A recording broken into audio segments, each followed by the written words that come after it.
रहीम। Paper attempt करने का एक मखसूस तरीकाकार होता है, कुछ खास टेक्निक्स हैं। अगर आप उन टेक्निक्स पे अमल करेंगे तो आपका पेपर बहुत ही अच्छा होगा और आपको बहुत ज़्यादा मार्क्स मिलेंगे। लेकिन अगर आपने बहुत ही अच्छी तैयारी की हुई है और आप पेपर को सही तरीके से डिलीवर नहीं करते, अटैम्प्ट नहीं करते, तो फिर आपकी तैयारी ज़ाया जाएगी। तो इस वीडियो में हम आपको ऐसी टेक्निक्स बताएंगे जिन पे अमल करके आप अपने पेपर को निखार सकते हैं। पेपर चेक करने के जो माइंड सेट होता है उसके मुताबिक आपको टिप्स देंगे। इन पे अगर आपने अमल किया तो इंशाल्लाह आपकी तैयारी का आपको मज़ा आएगा और बहुत अच्छे मार्क्स मिलेंगे। तो सबसे पहले ये बात याद रखें कि ज़ाहिर फ्रस्ट्रेशन होती है, तैयारी का बहुत ही ज़्यादा बोझ होता है कि ज़्यादा से ज़्यादा पढ़ना है। तो ये याद रखें कि जब लास्ट नाइट हो, पेपर सुबह अगर पेपर हो तो अपनी नींद पूरी करें। अगर आपकी नींद पूरी नहीं होगी तो सुबह पेपर में आप पेपर पे फोकस नहीं कर सकेंगे। आपकी नींद पूरी होनी चाहिए। सुबह जब आप उठें तो आप फ्रेश हों। उसके बाद आप चलते हैं पेपर की तरफ। पेपर में बैठ गए तो सबसे पहला जो काम आपने ये करना है, अक्सर ध्यान नहीं उस तरफ रहता, बाज़ औक़ात एग्जामिनर बताते भी हैं, नहीं भी बताते, लेकिन आपने याद रखना है यूं ही आपको आंसर शीट दी जाए तो सबसे पहले आपने आंसर शीट को चेक करना है। उसके सारे पेज टर्न आउट करके देख लेने हैं, कोई पेज फटा हुआ नहीं है, कोई मिसिंग तो नहीं है। अगर कोई ऐसी प्रॉब्लम है तो फौरी तौर पे विदिन मिनट्स आप वो एग्जामिनर को वापस कर दें। 10-12 टिप्स हैं, इनको आपने ध्यान से सुनना है, मुकम्मल तौर पे ज़हन नशीन कर लें और यूं ही आप पेपर सॉल्व करने बैठें तो इन पे अमल करना है। पूरी वीडियो गौर से देखें, ये चंद मिनट आपके पेपर में आपकी बहुत मदद करेंगे और आपको अच्छे नंबर लाने में मदद ज़रूर देंगे। तो सबसे पहली बात ये याद रखें कि आपका पेपर साफ सुथरा होना चाहिए। पेपर को ज़्यादा से ज़्यादा नीट एंड क्लीन बनाएं और आपकी जो लिखाई है वो पढ़ने के काबिल हो। कई स्टूडेंट्स ऐसे हैं वो बड़ी मेहनत करते हैं, जान लगा के याद करते हैं, लेकिन उनकी जो लिखाई है इतनी गंदी होती है या उनका पेपर अटैम्प्ट करने का तरीका इतना बुरा होता है कि कुछ नज़र नहीं आ रहा, कोई समझ नहीं आ रहा होता। पेपर चेक करने वाला होता है, अक्सर वो जब देखता है लिखाई गंदी तो वो सवाल समझने से कासर होता है, तो सही तरह समझ नहीं सकता। आपने जो लिखा होता है वो उसकी समझ में नहीं आता तो रिजल्ट क्या होता है, आपके मार्क्स कट जाएंगे।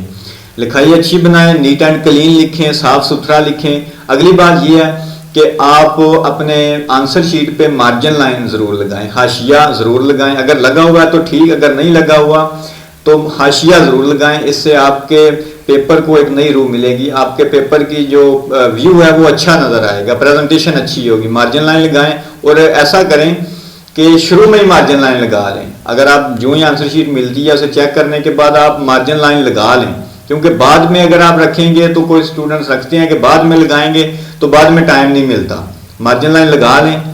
मार्जिन लाइन लगाने के बाद ये आपने करना है कि पेपर में आप मार्कर ज़रूर इस्तेमाल करें और हर सवाल की जो ज़रूरी हेडिंग्स हैं वो ज़रूर दें। बहुत ज़्यादा हेडिंग्स नहीं देनी, लेकिन कोई भी सवाल जो आप लिखते हैं तो उस सवाल की हेडिंग ज़रूर दें। हेडिंग से बहुत अच्छा असर पड़ता है चेक करने वाले पे, वो आपकी हेडिंग देख के फौरी समझ जाता है कि ये सवाल किस तरफ जा रहा है। तो हेडिंग ज़रूर दें। हेडिंग्स किस तरह बनानी है आप अपने टीचर से कंसल्ट ज़रूर करें। हेडिंग्स बनाना बहुत ज़रूरी है। उसके बाद अगली बात यह है कि बार बार कटिंग ना करें। आप सोच के लिखें, समझ के लिखें और पूरा फोकस करके लिखें। बहुत ज़्यादा कटिंग से आपके मार्क्स भी कट जाएंगे। जितनी ज़्यादा आप कटिंग करेंगे उतनी आपके मार्क्स भी कटते जाएंगे। तो कटिंग बिल्कुल ना करें और रिमूवर का इस्तेमाल तो बिल्कुल भी नहीं करना। आपको पता होना चाहिए जो बोर्ड्स के पेपर होते हैं उसमें रिमूवर बिल्कुल अलाउ नहीं है। तो रिमूवर आपने साथ लेके भी नहीं जाना और रिमूवर का यूज़ भी नहीं करना। अगली एक और अहम बात है कि अगर आप पेपर हल कर रहे हैं तो पेजेस के दरमियान खाली जगह मत छोड़ें। कुछ स्टूडेंट्स इस तरह करते हैं जल्दी में या लापरवाही में, एक पेज लिखा फिर एक पेज खाली छोड़ दिया फिर अगले पेज पे चलेंगे। इस तरह नहीं। हाँ, इस तरह अगर आप कर सकते हैं कि एक पेज के हाफ पे गए हैं, एक सवाल ख़त्म हो गया है तो फिर आप अगले सफ़े पे चले जाएं, वहाँ आप शुरू कर लें। लेकिन ये नहीं कि एक पूरा सफ़ा खाली छोड़ दिया। कोशिश करें इस तरह बिल्कुल ना हो। और दूसरी बात यह है कि सवाल की नोयत को समझें। अक्सर स्टूडेंट्स ऐसा करते हैं कि जल्दी में वो सवाल पढ़ते हैं, सवाल को समझते नहीं कि उसमें पूछा क्या जा रहा है, तो उससे मुतल्लिका जो कुछ उनके ज़हन में होता है वो सफ़े भर देते हैं, काले कर देते हैं। ऐसे नहीं करना। सवाल पे चंद सेकंड लगा के समझें कि सवाल में पूछा क्या जा रहा है, तो जो पूछा जा रहा है उसके मुताबिक जवाब दें। अक्सर ऐसा होता है कि आप किताब में किसी टॉपिक को एक और सवाल के उन्वान से याद करते रहे हैं, लेकिन जब आप पेपर में जाते हैं तो उस सवाल की वर्डिंग चेंज कर दी जाती है।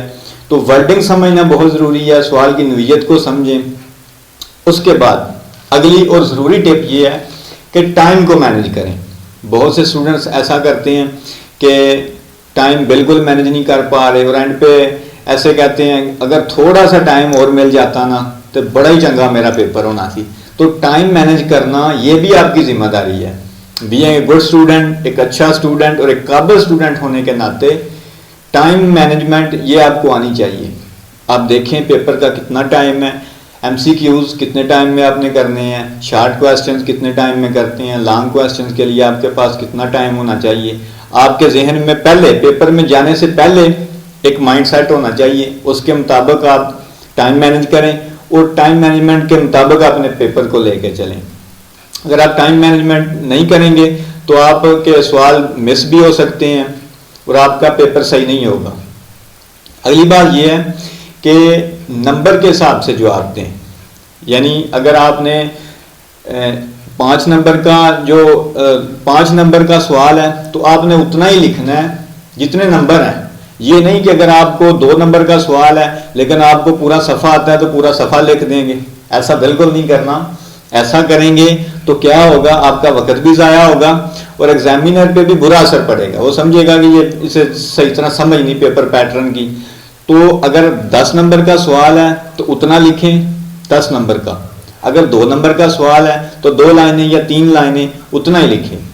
अगली बात यह है कि एक सवाल जहां मुकम्मल हो जाए वहां लाइन ज़रूर लगाएं। बाज़ आप चेक करते करते इस तरह होता है कि आपके 2 सवालों को एक सवाल समझ के एग्जामिनर चेक करके आपको एक नंबर दे देता है। यानी सवाल 2 होते हैं, नंबर एक सवाल के मिल जाते हैं।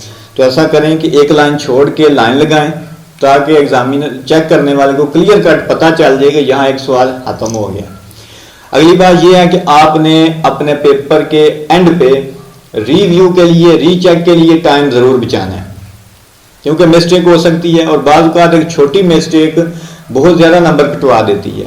तो रीचेक करने के लिए आप अपना माइंडसेट बनाएं, टाइम मैनेजमेंट इस तरह करें पेपर की कि 2 मिनट या 4 मिनट या 5 मिनट जितने इजीली आप समझते हैं कि होने चाहिए वो रिव्यू के लिए, रीचेक के लिए ज़रूर रखें और आखिर में अपना पेपर सारा पढ़ें। ये वो टिप्स हैं कि इन पे अमल करके आप अपने पेपर को अच्छा बना सकते हैं।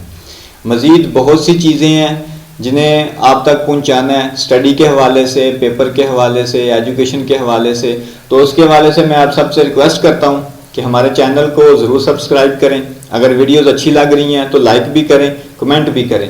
इंशाल्लाह आपको बहुत अच्छी वीडियोस मिलेंगी। आज के लिए इतना ही। Thank you.